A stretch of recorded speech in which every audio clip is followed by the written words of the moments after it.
Hey, I'm Alex Radcliffe from Board Game Co., and this is an unboxing and rambling, never forget the rambling, of Time of Legend. Nope, can't say that, of Destinies, just Destinies.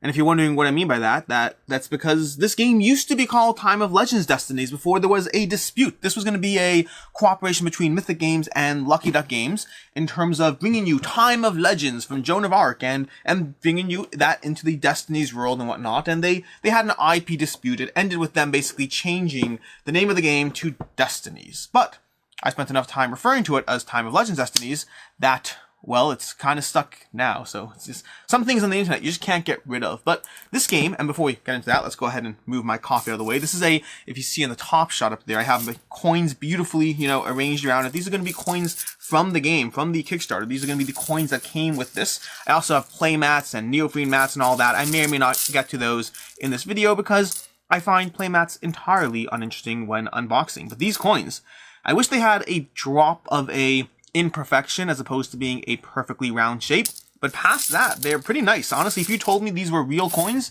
I'd have no problem believing you. They don't feel like overdone like board game coins. I like overdone, don't get me wrong, but they beautifully designed, nice clean to them. I just wish there was a drop more of an imperfection, perhaps a drop more heft. But if you told me these are from like Portugal or whatever country, I don't know, I'd say that's cool. How much are they worth? And I'd do that.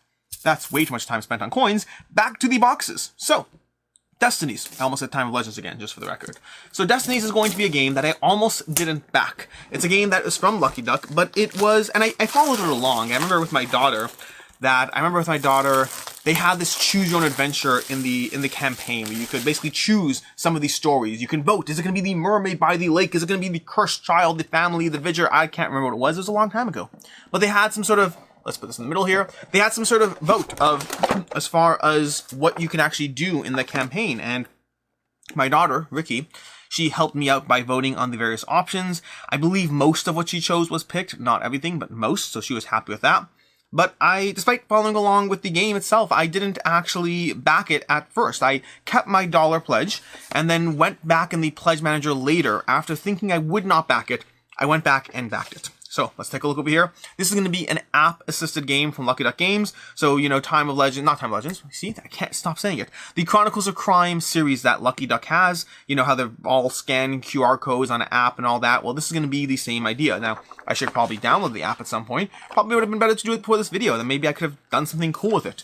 But I'm not going to do this now. The last time I tried doing that in Madara, I believe. I tried doing that in my Madara unboxing. It wasn't planned and it resulted in random delays. So we have a 15-page rulebook, 14 pages of the glossary of terms.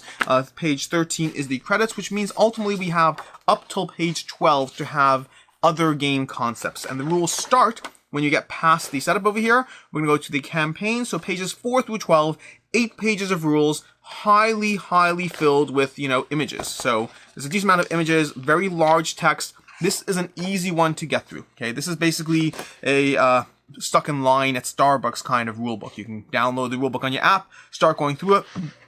And to a certain extent, that's going to be because the app helps drive your journey forward as well. And this is going to be a game where you are wandering around the board, going through different scenarios. And miniatures! Yay, miniatures! The miniatures, sadly for other people, not for me, because I don't own Joan of Arc anymore. I did own Joan of Arc back when I first backed this. But effectively, they had these miniatures that you can use in your Joan of Arc game. Let's go ahead. My coffee's just in the way. All kinds of messed up. But let's go ahead and take a look at this in the top shot over here. This is going to be one of the miniatures that you could have gotten in the game. We're going to go through all the boxes, of course. And they were usable in Joan of Arc, which means, ooh, look at that scorpion tail. Scorpion tail over there. Which means that people unfortunately lost out on some of the content that they wanted for the game. Look at these characters. I think this is straight up a Joan of Arc miniature. It looks very familiar. I haven't had Joan of Arc in a while, but this one looks straight up like a miniature from Joan of Arc. Either way, very solid. My daughter and, well, son and kids will all enjoy playing with them. And yes, they have Joan of Arc scale miniatures, and by that I mean miniatures. Okay, we're gonna try the camera on this one. I make no guarantees. So if we do the camera over here, we can get, oh, look at that. It's adorable. Look at the eensy little mini. Yeah, that's going to be these tiny scales miniatures that I am reluctant to even pull out of here because, I mean, they're so adorable. They're just like tiny little things. Like, look at this little bishop and look at this little, like, merchant or whatever it is. We got these tiniest of tiny things that are just so adorably cute. I already put it in the wrong place. This is going to be a problem. Actually, Actually, I don't think it will. Looking at this, it does look like they... No, I'm not sure. I'm not sure if they went with the game trays version of kind of making sure everything slots properly into different positions. So, I'm not going to go through all of that. Let's go ahead and take out, I don't know. Ooh, we have the werewolf. This is straight up from Joan of Arc. I remember this. I remember this werewolf from Joan of Arc. So, they're using miniatures from the Joan of Arc universe in this board game, which is okay. It doesn't bother me, but I don't have Joan of Arc, and the miniature scale is smaller than I would ideally like for these games. Ultimately, what's going to happen, I'm predicting this right now, I'm going to let my kids play with this because I'm going to, and then what's going to happen is they're going to see them, they're going to remember Joan of Arc, and they're going to be like, hey, Abba! By the way, just for those who've heard it, Abba is the Hebrew or Yiddish, I don't know the origin, but effectively it's a very common Jewish name for like daddy or whatnot. So they'll be like, Abba, like, where's Joan of Arc? Where's the giant dragon game? And thus we'll come to the sad reality that the giant dragon game is gone. See, I have so many games with miniatures that when I get rid of games, people in this house tend to only find out when they realize it's gone. Now, I don't get rid of games they play. I do get rid of games they play with the miniatures. So we'll find out. And we have our 3 dashboards here. Oh, it looks like only 3. I believe there was a 2 versus 2 mode. That's going to be in one of these boxes, I assume. But over here, here's going to be the dashboards for the game. I don't know why I'm going through all of them as if they're different. They're not different, and I knew that, but I still did it all the same. We're going to have our punch boards, because punch boards are so fascinating. Although, this, honestly, that is heft. You can't feel this because you're not here. It's how the internet and cameras work. But perhaps you can see that. That, for context, is the heft of that. And this would be the heft of, you can't even see it properly. It's like 2 coins thick. This is a hefty cardboard. For those of you who have this game or get this game, you're going to be like, dang, Alex is right. That is a hefty cardboard. The rest of you think I'm crazy, which is fine. I am crazy, just not because of this. That's going to be these little punch boards here that are very, very hefty, I'll say again. Let's go back to some more stuff, some cards and things. Let's move these to the side. The unboxing part of these is always the most fun. This is very not intuitive, the way this slots in. Usually anything with this lip, it goes face down. This lip goes face up. Not a problem, just not intuitive. Then we have the tiles, or tiles more specifically the cards. Maybe I will grab the playmat. I should grab the playmat. I don't want to grab the playmat. I might grab the playmat. What do you think? Fine, I'll grab the playmat. Let me finish the rest of the unboxing. We'll go through the playmat situation after, and you'll see why after. Ooh, these dice are pretty. We got wooden tokens. I'm not going to look at those because those aren't cool. We have nobles and cards and cards. Let's go ahead, have some fun, live a little bit, and I should not spin a knife on camera. That's not living a little. That's just dangerous. Also, I probably don't need the knife, although I don't always like the little plastic tabs. Okay, so, Destinies. I ended up backing it. Why did I end up backing it? Because I was fairly confident that it seemed like a good game. That's one. It seemed like a good game. I liked Chronicles of Crime to a degree. Eventually got rid of it. Hopefully the reasons I got rid of it won't apply to this game. But past that, I believe it'll hold its value just fine. Let's go ahead and look at some of these. Look at these cards over here. So I believe it'll hold its value just fine, and also because it looked like a game that I could enjoy solo if I wanted to. I can enjoy it with my wife. She does not like anything to do with story and narrative, so when I say enjoy it with my wife, what I really mean is try it with my wife and have her criticize my taste in games and my decisions in life in general, and then perhaps, say a comment like, oh, don't worry, I'm glad you have... Ooh, look at this art of this. Look at that art. Oh, don't worry, I'm glad you have other friends to play this game with, which is her refrain that she likes saying about things. I don't know why.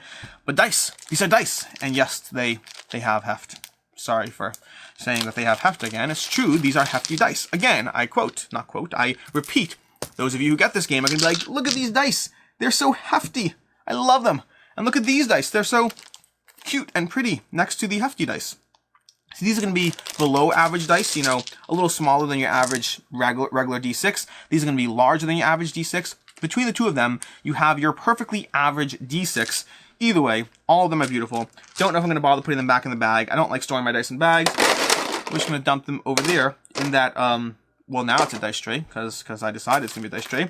We'll keep the coins. You know what? Actually, let's go ahead and dump these coins in here as well. We'll dump those in the box. These I don't mind putting in a bag. It's less of a tight fit. Those dice, I don't like trying to squeeze everything in perfectly and then squeezing them all out perfectly as well. Let's take a look at the dice. I'll come back to the tiles later. So I backed the game because, well, I followed along. I was intrigued. It was mostly FOMO. I mean, that's ultimately what it all comes down to, right? It comes down to a degree of FOMO. Like, oh, I'll have time for that one. That's easy. That one's soloable. So that one I can get to the table when I can't get other games to the table. I've used that excuse on about 14 or 15 giant games that I don't really play. So at this point, I should know better. Should. Not do. Should. Keep in mind, for all my like advice about games, I often know what I should do. It doesn't mean I do it, but it means that I act with intent. I'm a big fan of acting with intent. I'm a big fan of knowing when I'm doing something because I want to versus knowing when I'm doing something because it makes sense. Marvel United, which I had a video on, I'm going to say past tense because I assume, but realistically I haven't filmed it yet. I just don't know when these videos are all going up.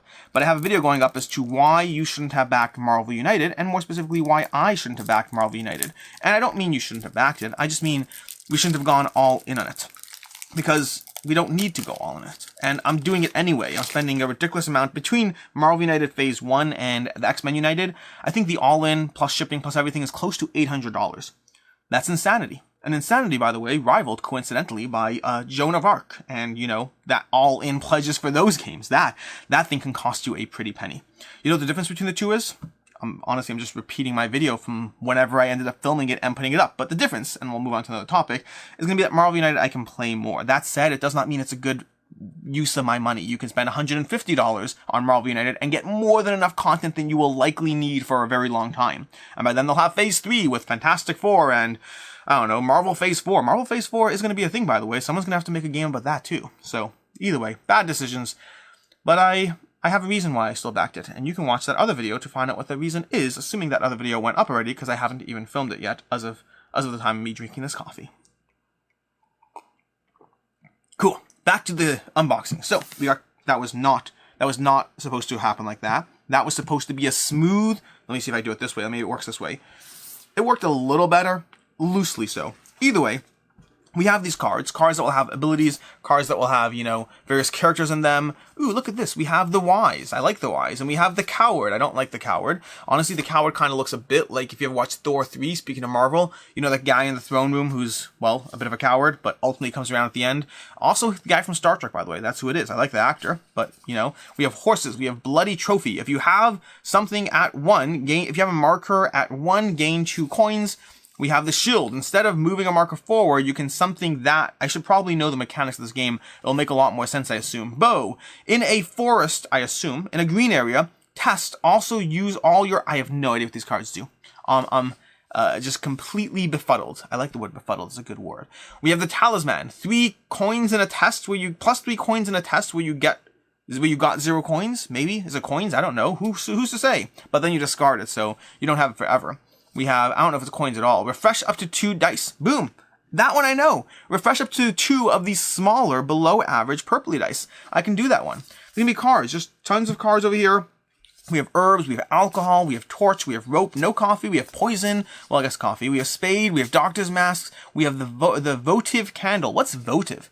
Is that going to be my word of the day toilet paper? Because I don't know what votive is at all. Look at that. It's a votive candle. And we have dice. Oh, these dice. I wonder if these dice are below or above average. It seems they are referring to the above average dice just based on the iconography of the icon over there. The iconography of the icon. That's amazing. That's like the other day on one of my videos I said, we backed this trio of 3 games. Which, granted, that's what a trio is. So, you know, it is true that I said things incorrectly. Then again, I say things incorrectly all the time. It shouldn't be a surprise. Now, we're going to keep all this out over here, making sure it's all available, because I'm going to try to do the playmat at the end. But now, a mere 15 minutes into the video, we're going to talk about Bound and Fate. Bound by Fate. I tried reading it off the top while I talked cleverly. It didn't work. Bound by Fate. So, after this unboxing, I'll be going on a podcast, which I'll link below. Again, I don't know. I don't know when that podcast will go up and whether it'll be available or not. But at some point, if there's a link in this video, it means that I probably did the podcast and it's available for consumption. If not, it isn't. But it's going to be, I think, Table Talk Game Talk. I think is the name. Tabletop Game Talk, I think is the name of the podcast. Bound by Fate by Michael Grablenski and Philip Mlensky. I can't say Polish names. I apologize. And really probably should work on it.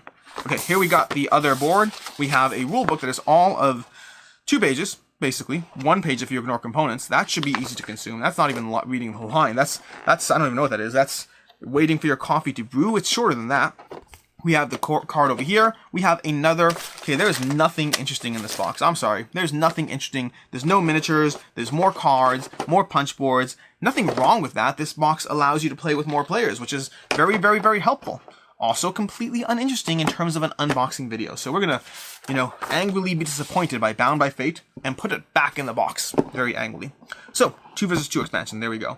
Table Talk, Game Talk. Table Talk, Game Talk is going to be a podcast that I'm going on. They actually first discovered me back when I did my video, the Top 10 Worst Value Board Games. A video that was much popular than I expected it to be, but does fall in line with my usual modus operandi on the channel, which is to say, I am a big fan of having fun. Now, I don't mean trolling. Trolling is having fun a little bit, but I am a big fan of having fun, and that means that I do enjoy topics that might be a little bit more controversial at times. Now, I don't say things I don't mean. I don't.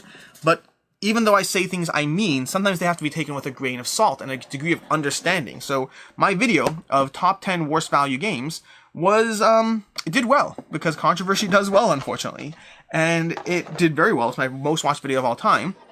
But a lot of the time in the video, ooh, we have this character. I like this character. We're going to show you this character. Let's go through this character and I'll come back to the Table Talk, Game Talk. Boom. Okay, so it did well. We have all the small characters. I will not show you them because they're just not that interesting. We have the Lady on the Lake. Oh, this is the one Ricky voted for. Ricky voted for this Lady on the Lake because she's a sucker for mermaids in general. Let's see if we can get that focus. And there we go. Look at that tiny little miniature. Tiny, tiny, tiny. Yeah, so anyways, going back to my conversation, this tiny character, look at this like hippogriff or griffin or something eating some meat. We got some more cards, which we're not going to bother going through because, you know what, I'll take off the shrink. Why not? So yeah, Table Talk, Game Talk, worst value games. So I don't say things I don't mean, but I do say things that might have a degree more fun. So for example, a recent example of this would be on Quacklop's video. I did a video with Quacklop on my channel of the top 10 worst games in Quacklop's collection. And I included Root in that video, and I included Dale of Merchants in that video. And I have genuine complaints about both of those games because, well, I mean, I own both those games, but I have genuine complaints against them. Ooh, look at that. That's pretty. And then people pointed out that, well, how can you call it the worst game if you have it in your collection? And I'm like, because I'm complaining about it. It's not that it's inherently the worst game. It's one, I only picked games that I knew Quackalope had played, which means anything in Shrink or that I wasn't sure he played, I didn't bother picking. I picked things that I not knew he played, that I thought he played. So that left a lot of things that were in Shrink out of the whatever. I had to have played them as well. They had to have been in his collection, and he has a good collection. I had to struggle a bit. Could I have found a game that I no longer own and then done that instead of Root? Absolutely. But that game I didn't have any interesting complaints about. And Root, I have genuine complaints against Root. Still like the game. Still own the game. But again, this goes into the common trend of many of my videos, which is I'm here to have fun. I'll say things I mean. I'm not trying to say things without substance. I don't want to do that. That's upside down. I don't want to say things without substance, but I will say things with substance, but perhaps dramatized. So if I'm going to complain about Dale of Merchants or complain about Root, it does not make it the worst game in Quacklop's collection, but it does make for an interesting conversation with genuine critiques about the game, and yet a game that I still own for both of those. So that's a bit of a long framework for the idea that the same thing happened with my top 10 worst value games video, which is to say, I meant every word I said, but the point of the video, which a lot of people missed, like, for instance, I had Sandy Peterson, who, runs Peterson Games, who makes Cthulhu Wars. He popped by the video to say, like, oh, you haven't even played it, and to jump in my face, and fairly so. I don't resent him, but he jumped in the video to comment and talk about how dare I, whatever. And I was like, well, I own the game. I've talked about how amazing it's supposed to be. I talked about all those other aspects. I'm just saying it's not a $200 experience. By the way, I've since played Cthulhu Wars, and I do still stand by what I said. It's not a $200 experience. Now, granted as well, anytime someone says something about a game that they haven't played, take it with a grain of salt. But, not but, take it with a grain of salt, which I believe you should, but also understand that listen to the words, listen to what's said, and decide whether you're lashing out. So, Cthulhu Wars, ooh, we got more miniatures coming in this box. And we have another box? No, this is going to be the last one. Oh, this video's almost over. That's sad. So, going back to that, I stand by what I say in general, but it is true that I haven't played Cthulhu Wars. I hadn't played Cthulhu Wars at the time, but I still felt it was unlikely to be a game that was worthy of the price tag that accompanied it. Unlikely is not perhaps fact, given the fact that I had not played it, or even if I had played it, it's still just opinion at the end of the day. This, by the way, this is a beautiful miniature. I love the genie here. Much better than the genie they had in Joan of Arc, personally. Not that these games are in any way related, copyright strike, TM, or whatever. But that's going to be that. So, in any case, Table Talk, Game Talk. the podcast I'm going on shortly after this video, they found my what's it called, and I'll post I'll post their podcast. But they talked about they had a podcast about my top 10 worst value games, a podcast I listened to because of course I listened to it. But I personally found it interesting to listen because they had critiques that were some genuine and fair, and others just misunderstanding the fact that I'm not being like absolute here. I'm talking about genuine opinions and thoughts, but with a hint of I'm here to have fun sprinkled in. Forgot to lower the sound on my computer. That's going to cause an issue. So always forget that. Anyways, point is that they one of the complaints they had that was fair is that for every different game, I used a different assessment of value. Not necessarily every different game, but for many different games, I use different assessments of values from how much you'll enjoy it to what the secondary market is to comparison to other games. And I think that's fair. That definitely was fair. But honestly, it's been a while since I listened to the podcast. I don't remember everything about it. But either way, it was a fun episode to listen to. And so they reached out that was a while ago. That was going to be like 6-7 months ago. And they reached out last week and said, hey, we'd love to have you on the podcast, which I would love to be on the podcast because I like talking to people. I like talking to people in the space. And so I agreed to be on the podcast, and I'm going to be popping over to my computer fairly shortly to join them for that. And we'll see how that goes. So let's go through these over here. Just tons of more sand-based tiles. I like it. I like the theme. I like the thematic immersion here. I don't know how this actually works. I assume that these fit a pattern. You know what? Let's go ahead and use these. So what I'm going to do is I'm going to go ahead and rebox this computer over here. These go over there like so. Those don't go over there. You can't see what I'm doing, but it doesn't actually work what I'm trying to do. Put things in different slots. We're going to go ahead. You know what? Why don't I put this back over here so you can at least pretend to follow what's going on. So these go in there. The punch boards go in here. Nope, that's not true. First, we got to have this in here going like so. Then these go above there, like so, which will probably be punched and put in. Then this one goes backwards, like so. This is all how you box it all up if you haven't punched things. And then finally, this is going to go somehow on top of this. I say somehow with no confidence whatsoever. I guess like this. That seems legit. Here we go. And then the rulebook will go on top of it. Well, the rulebook's in here, so that all works. Cool. That's going to be that boxed up. And now we're going to go ahead and do the playmat situation for these cards over here. Let's move this Bound by Fate over there. All those good things. I'm just, having fun.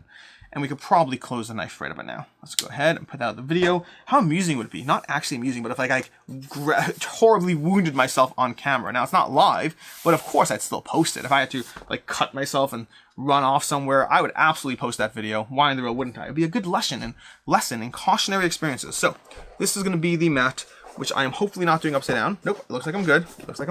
Hopefully I will not hit my coffee. This is just the worst. The problem is you have to unfurl mats a certain way, and this is wound up inside out. I might try to unwind it as I put it out.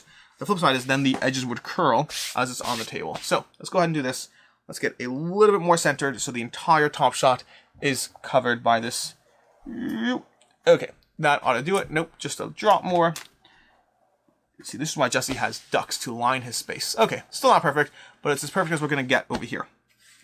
Now that we have this, let's go ahead and try to build a mat. Now, this might be incredibly entertaining for you, depending on how things go. It might not be, because it depends how things go. I don't know how things go. How do things line up here? I got no clue what I'm doing here. So, we're going to go ahead and put this here. 112 might go over here. That could theoretically work, but I got nothing.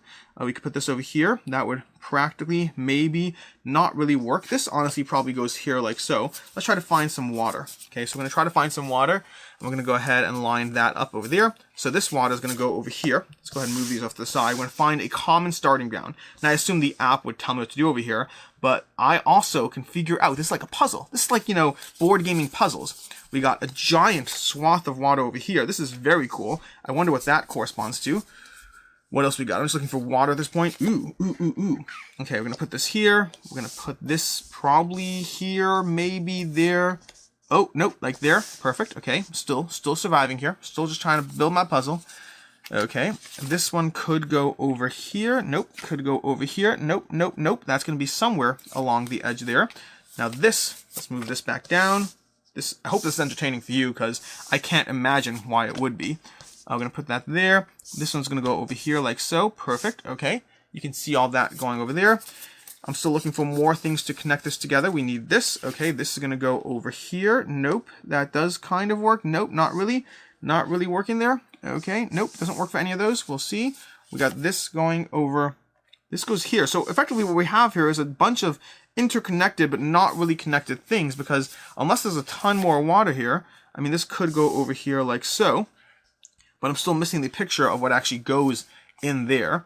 Now this, okay, so unless these connect to like things in the base game, that doesn't even fit. What am I doing here?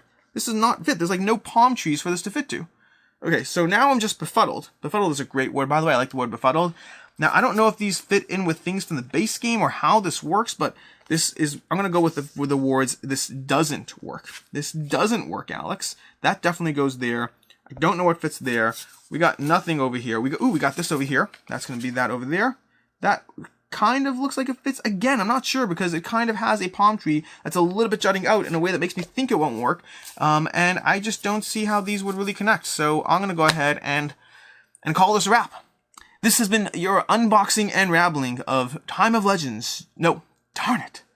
I can't seem to get it right. This has been your unboxing and rambling of Destinies is the word. Let's go ahead and look at these while we're at it. These are going to be the, I'm trying to close up the video, but I'm just going to keep going because why not? So this over here is going to be the playmat unboxing. So these are much bigger than the player board situation you have over there, but also pretty. Again, my big issue with Neophrine is just the storage of Neophrine. It's getting worse and worse because they keep giving me these all-in pledges that I can't say no to because it's an all-in pledge. At that point, the Neophrine mat's practically free, and then at that point, I kind of should get it, and so I do get it, but then I can't store it anywhere, and so my basement looks like a progressively worse and worse mess every single day.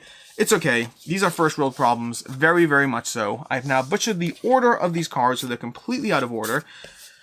It's all good. It's all good. I'm just surviving over here. Okay, I'm just surviving over here. Nothing to do with COVID or anything. I'm just surviving over here. This has been your unboxing and rambling. I am Alex Radcliffe from Board Game Co. There are too many unboxings right now. I've done, I don't know the order they all go up in. I know Madara is going up first. Titans may go up before or after this one, but this one's up now. This was crazy. This was fun. I had fun here. My unboxings, because of the nature of the rambling part of things, I do find that I have my own personal biases to which ones manage to actually feel halfway interesting versus which ones manage to feel not so much interesting. So I have my own biases. I enjoyed this one. I think we went all over the place, different journeys, and we talked about Time of Legends a lot. That one's on purpose. Any case, for the fourth or third or whatever time, I'm Alex Radcliffe from Board Game Co. Thanks for being here, and have a good one.